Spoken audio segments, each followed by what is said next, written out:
Hello,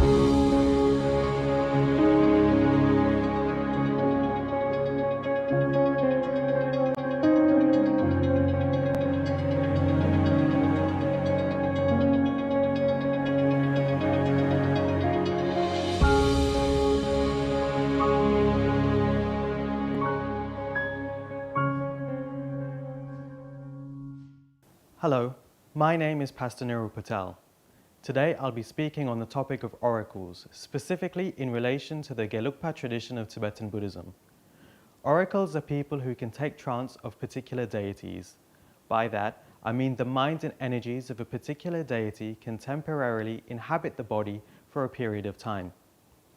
Once the deity leaves the body, the person regains their normal consciousness. This can occur for many reasons. The main purpose is to provide a direct connection to the deities in order to receive blessings and advice. Within the Tibetan Buddhist tradition, oracles take trance of Dharma protectors, or beings who are charged with the task of removing obstacles and providing protection along one's spiritual journey towards enlightenment. Those who take trance of the protector deities, in this case the enlightened protector Dorje Shugden, are very blessed. This is because they are able to facilitate direct contact with the protector to take trance, give advice, blessings, and heal people of their various afflictions. On a higher level, they can even give teachings that lead sentient beings out of their suffering and aid them on their spiritual journey towards enlightenment. An oracle will have been trained by high lamas, after which they would receive authorization to take trance and be recognized with the title of oracle. There are a number of ways candidates can become oracles. The first is that a high lama will choose a candidate to undertake the training. This is usually done after the lama has observed the candidate over a long period of time to see if they are a good candidate or not. The second is that the candidate would take spontaneous trance. The lama would observe these trances to determine if they are genuine or not. They would also check to see what sort of being was entering the candidate. Many different types of beings can take trance of people, and the lamas would make sure that those taking trance were high-level beings or the protectors. If they confirm the trances are genuine, they would take the candidate on as a student for further training. There are a few high lamas within the Gelugpa school that are known to have trained and confirmed oracles. In the recent past, these include His Holiness Pabonka Rinpoche, who trained the 6th Panglung Oracle, His Holiness Trijang Rinpoche, who trained the 7th Panglung Oracle, His Eminence Droma Geshe Rinpoche, who trained the Dunkar Oracle, and His Holiness Dzong Rinpoche, who is involved in the creation of the Gameng Oracle. The training of an oracle is a very long process, which includes a special diet and also keeping a high level of discipline throughout the entire duration of the training. The body is to be kept spiritually clean through abstaining from sexual activity, drinking alcohol, taking intoxicants, etc. This is to ensure that the mind is kept clear and the body is ready to receive the protector deities in trance. The training consists of clearing the body's energy channels through many and extensive tantric retreats, usually focusing on the meditations of either the meditational deities Yamantaka or Hayagriva. In certain cases, the candidate would even meditate on both of these deities to achieve the ability to take trance. Once this is completed, or even concurrently, the lower deities of the protector's mandala will enter the body of the oracle candidate. During this, the oracle will experience a lot of discomfort throughout their body. Over time, once the candidate's body is used to the lower deities taking trance, the higher deities will begin to enter instead in order to clear and strengthen the energy channels of the body further. In the case of an oracle training to take trance of Dorje Shugden, towards the end of the training process, Kechara will begin taking trance to ensure that the body of the oracle is fit enough and can withstand Dorje Shugden in trance. The training process is difficult as there is no control over as and when the deities wish to enter, and when they do, it will leave the candidate's body sore and numb. During this process of training, the oracle candidate experiences extensive pain, somewhat akin to fire running through the 72,000 energy channels in order to purify them. This is the sort of hardship the candidate needs to go through in order to become a fully fledged oracle.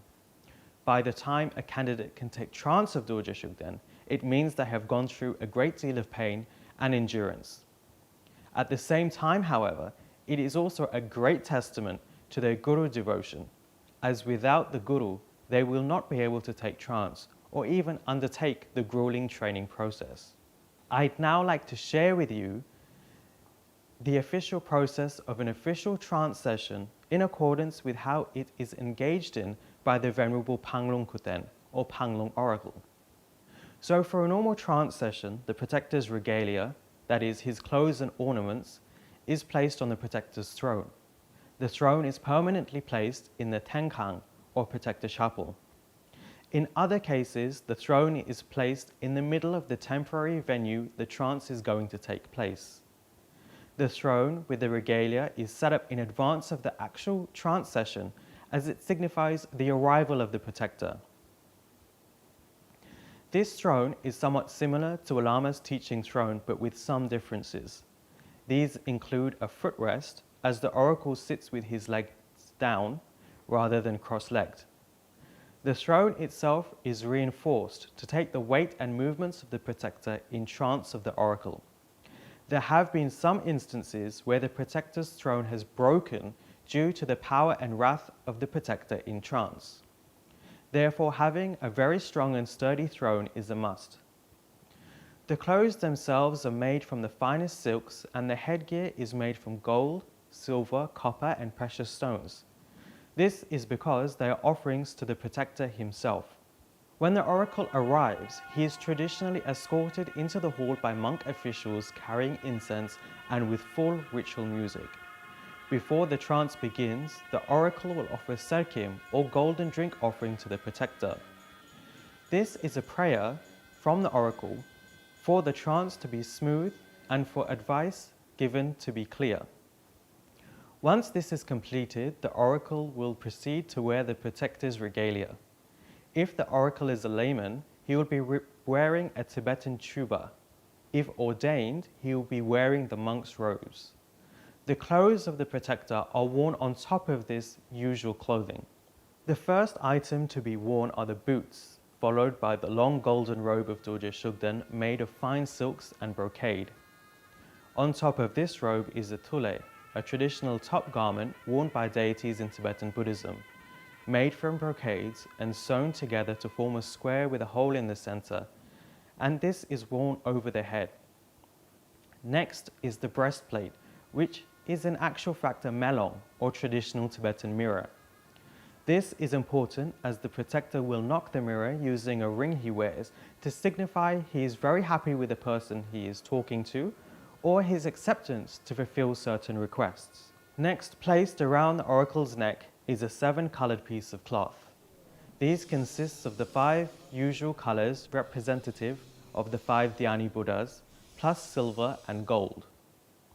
This is another offering to the protector, originally made by the 7th Dalai Lama, Kelsang Gyatso, signifying that Dorje Shugden is a protector of the Gelug school of Tibetan Buddhism. Following this, the oracle wears the 3 victory banners, which hang behind him but are tied at the level of his waist. Once all the clothes and ornaments are worn, the oracle sits on the throne and the invocation prayers begin. If the trance is a peaceful trance, the protector's hat will be worn at this point. If wrathful, the headgear will be tied on later. The invocation prayers themselves begin with taking refuge, the 4 immeasurables, the Guru Yoga of Lama Tsongkhapa, the self-generation of Yamantaka, and the visualization of Dorje Shugden's mandala. Following this, accompanied by full ritual music, including cymbals and horns, Dorje Shugden is invoked from his abode. This is when the oracle will begin to take trance of Dorje Shugden. If the trance is wrathful, the hat is tied on once the oracle is in full trance. It is tied very tightly so that it would not fall off from the wrathful movements of the protector. The reason why the hat is tied after the oracle is in full trance is due to the weight of the hat. Traditionally, the hat was very heavy, taking at least 2 able-bodied monks to carry it. Therefore, only an oracle in trance of the protector would be strong enough to wear it, as the weight could not be handled by a normal human body. The first thing Dorje Shugden will do in trance is pick up his sword and engage in a traditional warrior dance to clear the obstacles for those present and for the Buddha Dharma in general. Once the dance is complete, he will again take his seat. Monks will then approach and offer tea to Dorje Shugden. Once the tea is offered, the next is the offering of sweet rice, followed by tok. This consists of bread, other sundries, meat and alcohol, which are all offered to Dorje Shugden. Since Dorje Shugden in his previous life was a highly attained tantric master, he does not accept tok using a weapon or sword, as worldly Dharma protectors do, but instead receives the offering like a tantric master would, using vajra and bell, symbolic of his having already achieved the enlightened qualities of compassion and wisdom. Once the offerings are made, the abbot of the monastery, high lamas and other incarnations fall in line to make offerings of the mandala, body, speech and mind to Dorje Shugden.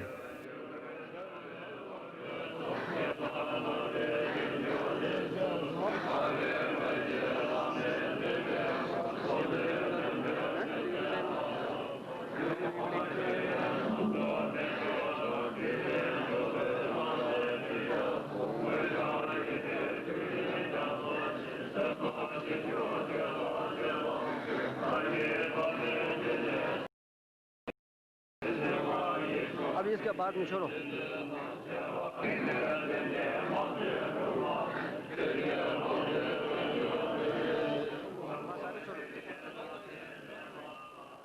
At this time, when they greet the protector, he will usually bless them in return with a red protection string. Once the lamas and monastic officials have greeted the protector, the rest of the ordained community will line up to receive blessings, followed by the laity who traditionally receive a blue protection string. Having received the offerings and given blessings, Dorje Shugden will leave the body of the oracle. After receiving any specific requests and reading through any questions asked by the monastery, high lamas and those assembled. The following trance session would be of either the Dharma protector Satrap or Dorje Shugden's divine minister Kechara Marpo. The invocation process of Kechara Marpo is shorter in length to that of Dorje Shugden, using short verses but is still accompanied with the same melodies and full ritual music.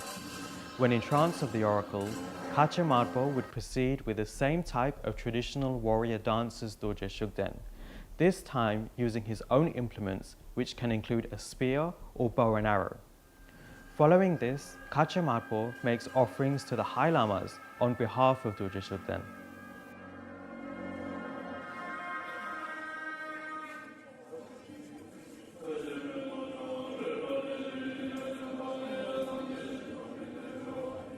As I mentioned earlier, when Dorje Shugden takes trance, he would quickly look over questions asked to him before leaving the oracle's body. Kechara Marpo, when in trance, actually answers these questions on behalf of Dorje Shugden. Kechara Marpo can also perform acts of healing. There are some cases where high lamas have manifested sickness, and when in trance, Kechara Marpo will perform healing that can expedite their recovery process or that of anybody in need. Kechara Marpo also performs blessings and exorcisms when necessary. If requested before leaving, Kechara Marpo can also bless the premises and consecrate any statues and holy items therein. Through the process, he invites the holy energies of the Buddhas to reside in the statue and holy items, thereby imbuing them with enlightened energies as objects of veneration or blessing. The process, as I have described, is in accordance with that performed by the Panglong Kuten. In some cases, some oracles can also take trance of peaceful Dorje Shugden in the form of Dulzin.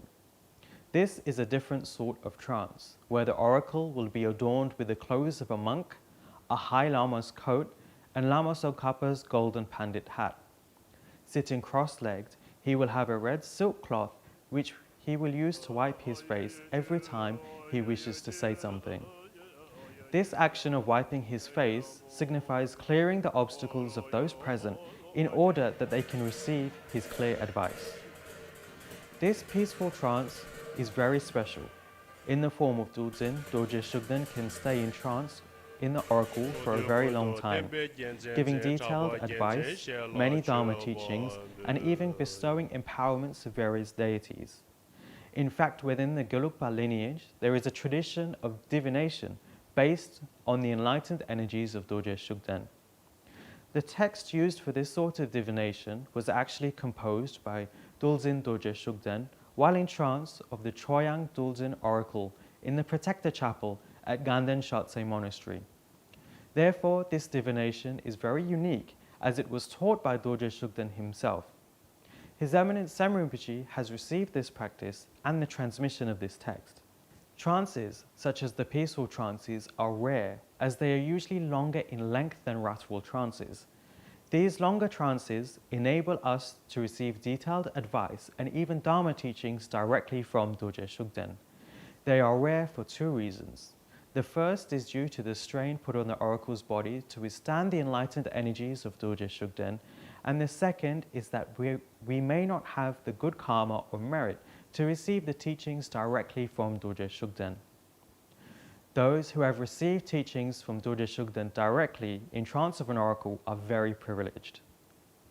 Due to the intense and lengthy training process, the pain and endurance involved, and the need for a highly attained Lama to train them, oracles of Dorje Shugden are themselves very rare. In every generation, there are only but a handful at a time who are able to take trance of Dorje Shugden. We are fortunate enough to have some of these oracles living with us today. Some of these include the Gameng Kuten, known as well as the Ari Kuten, who currently resides in America. He is the successor of Choyang Dulzin Kuten from Ganden Shatse Monastery. He takes trance of both the wrathful and peaceful forms of Dorje Shugden. There is also the 7th Panglong Kuten, from the line of oracles from the Panglong Hermitage in Lhasa, near Sera Monastery. He is famed for his ability to take trance of not only Dorje Shugden, but many other Dharma protectors as well, including Kacha Marpo, Setrap, Yuma Gyalchen, and Shiptak Genye. Other notable oracles of the recent past include the Simla Oracle, who was a student of Kyabje Ling Rinpoche, and the Dromo Kuten from Dungkar Monastery, who is the personal oracle monk of Domo Geshe Rinpoche. Now, some people may ask, why does a High Lama need to ask the protectors questions when they themselves are fully enlightened beings? In essence, some students may not have yet developed a pure view or pure faith towards the Lama. Due to the fact that the Lama is in human form, he is bound by the constraints of that form.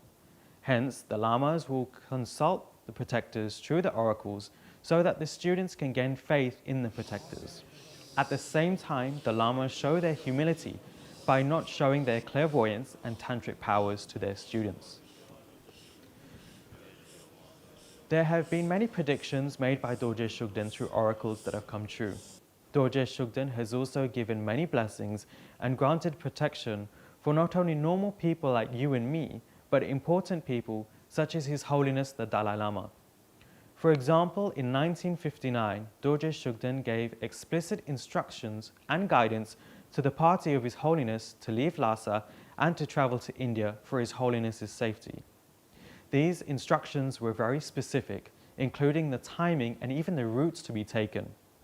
Advice was also given how to stay safe and what to do if they needed Dorje Shugden's immediate help. He performed many miracles along the way. From India, His Holiness was able to preserve and spread the Buddha Dharma all over the world. Therefore, indirectly hearing or studying Tibetan Buddhism nowadays is due to the kindness of Dorje Shugden himself. Dorje Shugden is also very important for the consultations he bestows in the search of new incarnations of highly esteemed spiritual masters. Such incarnations include Lama Zopa Rinpoche, His Holiness Trijang Choktrul Rinpoche, and the current incarnation of His Eminence Droma Geshe Rinpoche. I'll share with you an example of Dorje Shugden's great and clear clairvoyance. At one time, His Eminence Sem Rinpoche asked his personal statue of Dorje Shugden a question. Due to the private nature of the question, His Eminence could not ask this question in public. After asking the question to the statue, His Eminence sought an audience with the oracle of Dorje Shugden. It was then that Dorje Shugden, through the oracle, gave explicit instructions, even though His Eminence had not posed the question through the oracle, but through the statue. This example clearly illustrates the level of clairvoyance and power of Dorje Shugden. Another example would be of a Chinese amban, or high official who lived in Tibet. He burned a set of questions in front of the Dorje Kangsar Chapel in Lhasa. These questions were actually posed by the Qing Emperor Dakong with regards to certain political decisions that needed to be made. When the Dorje Kangsar oracle took trance, Dorje Shugden gave clear advice to the questions burned by the high official. When the answers were brought back to the Qing Emperor, he was amazed by the answers given. After this, the emperor made very precious offerings to Dorje Shugden and also recognized Dorje Shugden as a very powerful protector of both the lineage and the Buddha Dharma in general. In this case, whatever manner or form we put forward our questions to the protector, he will be able to give very clear, accurate answers to those who have faith in him. In the case for the search of the current incarnation of Trudjang Rinpoche, both Choyang Dorjin Kuten and the Pangnung Kuten were consulted at different times. Dorje Shugden, through both oracles, gave the exact same answer that would lead to the recognition of the current incarnation, His Holiness Trudjang Choktrul Rinpoche. This shows the consistency and accuracy of Dorje Shugden, even though answering through different oracles. We are in fact fortunate to live in an era which these oracles still exist, so that we may gain benefit from Dorje Shugden taking trance, receiving his blessing and his advice. Not only for Dharma institutions on the level of preserving and teaching the Buddha Dharma, but also for our own personal spiritual growth. I hope this short sharing has given you a better insight into the tradition of oracles. Thank you.